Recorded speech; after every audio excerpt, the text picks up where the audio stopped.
போவதை வேடிக்கை பார்ப்பான், மணலை அள்ளி கொண்டு போவதை வேடிக்கை பார்ப்பான். தன் உயிருக்கு நிகரான மொழி, தன் மொழிதான் தன் அடையாளம். தான் ஒரு தமிழன், தான் யார் என்றால் அவனுக்கு தெரியாது. இப்போ இவர்கள் தமிழர்கள் என்று எண்ணிக்கொண்டிருக்கிறார்கள், ஆனால் தமிழர்கள் இல்லை. எப்படி, எதை வைத்து இவர்கள் தமிழர்கள்?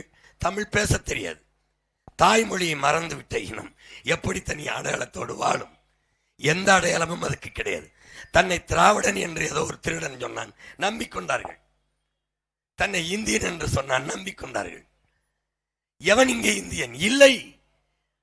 அவன் தெலுங்கன், நான் தமிழன், அவன் மலையாளி, அவன் கடனன், அவன் பீகாரி, அவன் குஜராத்தி, அவன் போஜ்பூரி, அவன் ராஜஸ்தானி, எல்லாரும் சேர்ந்து இந்திய நாட்டின் குடிமக்களாக வாழ்கிறோம், ஒரு நாட்டில் வாழ்கிறோம். அவ்வளவுதான், அவ்வளவுதான்.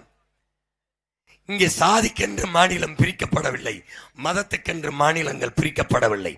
மொழி வழியே தேசிய இனங்கள், நிலங்கள். நாம் தமிழர்கள், நமக்கு ஒன்று மாநிலம். அவர்கள் தெலுங்கர்கள், அவருக்கு ஒரு மாநிலம். அவர்கள் மலையாளிகள், அவருக்கு ஒரு மாநிலம். அப்படித்தான் பிரிக்கப்பட்டது. உலகெங்கும் இப்படித்தான் மக்கள் குவிந்து கூடி வாழ்கிறார்கள், மொழி அடிப்படையில் தான் வாழ்கிறார்கள். ஆனால் நீங்கள், நான் நம் தாய்மொழியை தொலைத்து விட்ட ஒரு இனம், இமயம் வரை பரவி இருந்த இனம். இமயத்தில் கொடியை நட்டான் இமயவரம்பன் நெடுஞ்சேரலாதன் என்றால் ஊரா நாட்டில் போய் நட்டிருக்க முடியாது.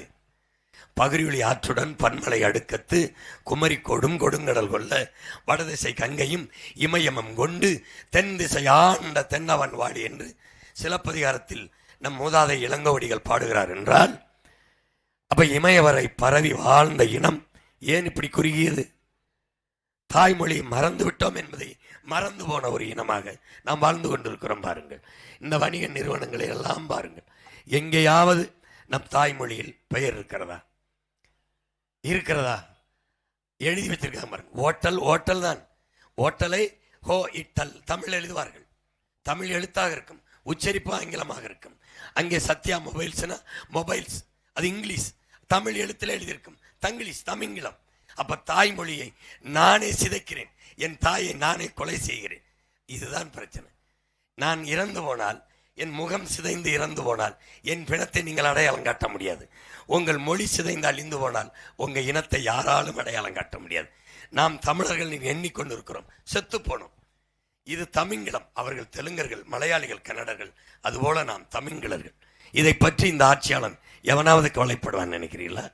தமிழ் என்றோ, தமிழர் என்றோ, நிலம் என்றோ, வளம் என்றோ, காடு என்றோ, மலை என்றோ, கடல் என்றோ, அருவி என்றோ, ஆறு என்றோ, காற்று என்றோ ஒன்னையும் பேச மாட்டான், ஒன்னையும் பேச மாட்டான். உனக்கு காசு 20,000 தாரேன், 10,000 தாரேன். எதுக்கு தார? எதுக்கு தார?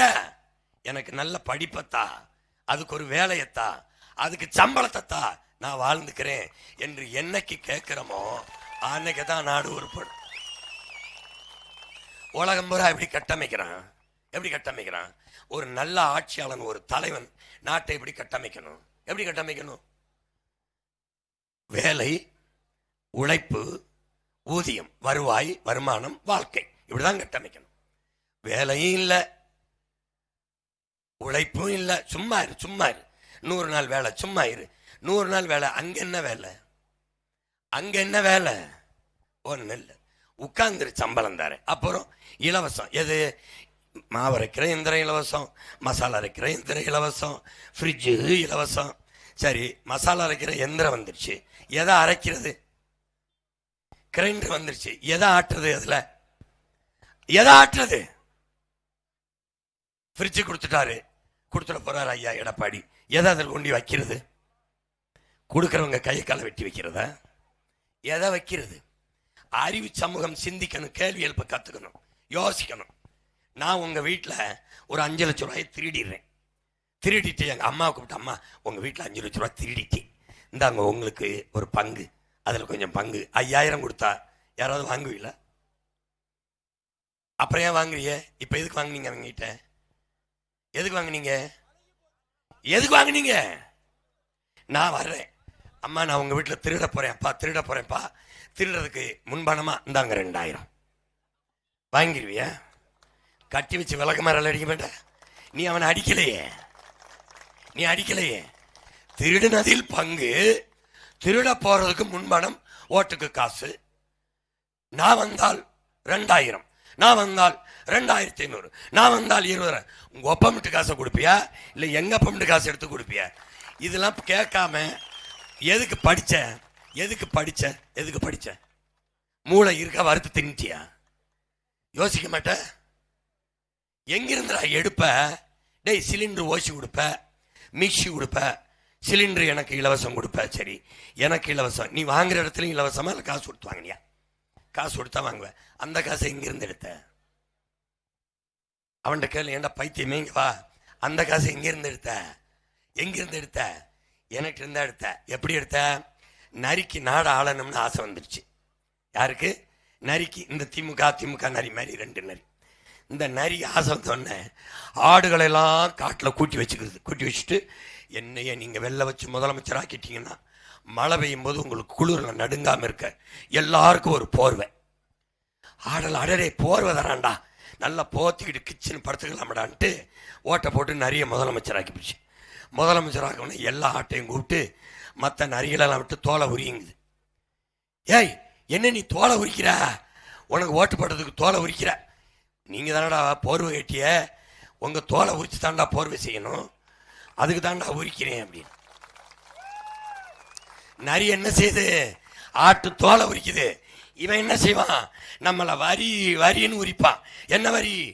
அரிசி பருப்பு வரி, உளுந்துக்கு வரி, மின்கட்டணம், சொத்து வரி, பத்திரப்பதவி வரி, பல மடங்கு. எதுவும் தெரியாது. இன்னைக்கு என்ன, என் இனத்துக்கு ஒரு சாபம் இருக்கு. எப்படின்னா, இதுக்கு கடந்த கால காயமும் இல்லை, எதிர்கால கனவும் இல்லை.